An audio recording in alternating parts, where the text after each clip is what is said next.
Now, the Karnataka government will table a draft legislation mandating the use of Kannada language in all spheres of activity in the upcoming legislative session. In December, Chief Minister Basavarajbommai said, at a time when there is a row over the imposition of Hindi by the Bharatiya Janata Party government at the centre. So, the state they're pushing for Kannada in all spheres of activity. Going across to my colleague Ritu, who brings us this piece of breaking news. Ritu, how definite is this legislation, and what are the reactions coming into it? Well, exactly, you see, as the state government is trying to mull over it and trying to ensure, and also trying to show the people that they are also the pro-Kannada organization, because there has been a lot of allegations on the BJP party saying that the BJP or the Bharatiya Janata Party trying to use the Hindi language hopefully on the people of people of the Karnataka, and then the Congress party has also tried cornering the Bharatiya Janata Party for the same reason, and we have also seen how the JDS has also been up in arms with all that. As BJP is trying the best to show that the party to safeguard the Kannada language, and with all that reason, what the CM basavarajbommai is saying is that there will be a law that will be enacted in the state by getting the bill passed in the upcoming session, that's the winter session that he's talking about in the legislature, for the use of the Kannada in all the fields. So that's the kind of priority that the BJP is trying to give to the Kannada language. Remember, there is also the Kannada development that the state government has tabled for this to be taken up in the upcoming session. But with all that, BJP is trying out hard to show itself a Kannada, pro-Kannada party as well, because therein we can see how the Congress party and JDS party is trying to use this opportunity to corner BJP in the state. Ritu, in the past we've seen face-offs between pro-Kannada activists and the BJP. Now with the BJP doing a big push for Kannada, of course, in the lines of the central party line, which is that regional languages or rather local languages must be given more importance. How are the pro-Kannada activists reacting to this move? Are they welcoming it? Take us through it.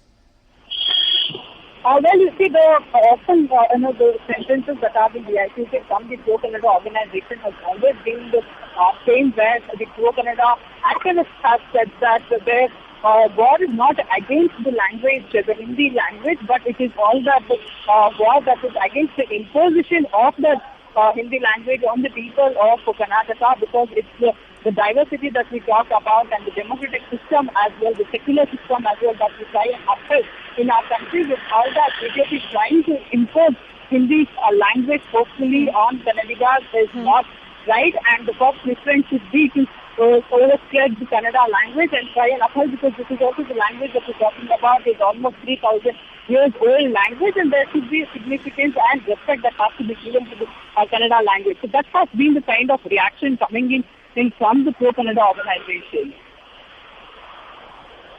Ritu, the fact is the language war is heating up all across the southern states, more so with Karnataka, which is poll-bound next year. So can you tell us how important this issue has become over the last few days, because it has become very contentious with first a Hindi imposition being alleged and now a big push for Kannada by the BJP. But is this in a manner that is receptive by the people of Karnataka, or are they asking for a push at the grassroots levels as opposed to the other sectors such as corporate that is being manned? Well, exactly. It is something, yes, that we see how the Kannada language has been in the Karnataka, especially in the South India, whether it's Tamil Nadu or Karnataka as well. But therein we have seen how BJP is being attacked often by the opposition parties as well as by the Kannada organizations against the Hindi imposition on the people here. But with all that, we have also seen how BJP in the state has trying out to celebrate. Stay with us, Ritu. We're also joined by Pramila Nisargi of the BJP this morning. Very good morning to you, ma'am. A big push for Kannada there with that draft legislation mulling the fact that Kannada should be used in all spheres of activity, especially with a cosmopolitan city like Bengaluru, which really is the hub of culture, not just in the country but now attracting talent from across the world. Do you think this could hamper the entire fabric of this city and especially the financial fabric of this city? No, madam. Kannada language is paramount. It's our mother tongue. Yeah, only on the basis of the language, the State Reorganization Act came into force.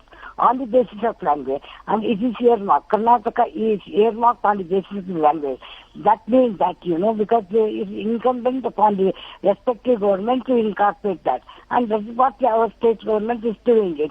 See, in all primary sections, wherever language is required, it must be, the language, the education must be imparted in the mother tongue only. That is what the government wants to do. See, if people want an employment in Karnataka, and if they do not know the local language, how can they do justice to the parties? That's the reason. In a hospital, for that matter, if the patients come in Kannada language, and if doctors do not know the Kannada language, how do you expect them to treat them? It is necessary, but necessary that they have to have it. It is no doubt true that Bangalore is a cosmopolitan one. All language people from all languages are settled here, but that does not mean that Kannada cannot be asked to be learned by them. When they come here, it is the bounden duty of those people to learn Kannada and know the language of the people. That's the reason why our government is coming forth. And earlier occasion also they wanted to bring, for some reason it did not stand the scrutiny in the court of law. But now I think all precautionary measures should have been taken by our government, and they incorporate it and bring about a proper legislation which is suitable and favorable to the state of Karnataka. Ma'am, why is this being done just a few months before the election? Many are seeing this as a move to garner and widen the vote bank rather than something that is genuine for the cause of Kannada. It is not genuine. Learning Kannada language is not genuine.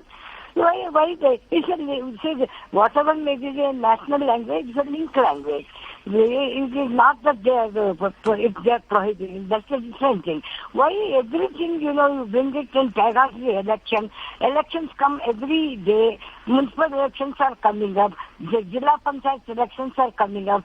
State assembly elections are coming up. Your legislative council elections come. Parliament elections come and go. But that does not mean the state must tie its hand and wait for the elections to go on. It's not that. It is a progressive thinking, and it is for the welfare of the people, and they can bring it at any point of time. And people should not say that it is connected with the election. Okay. All right, ma'am. Thank you so much for joining us this morning with your views. Now we have some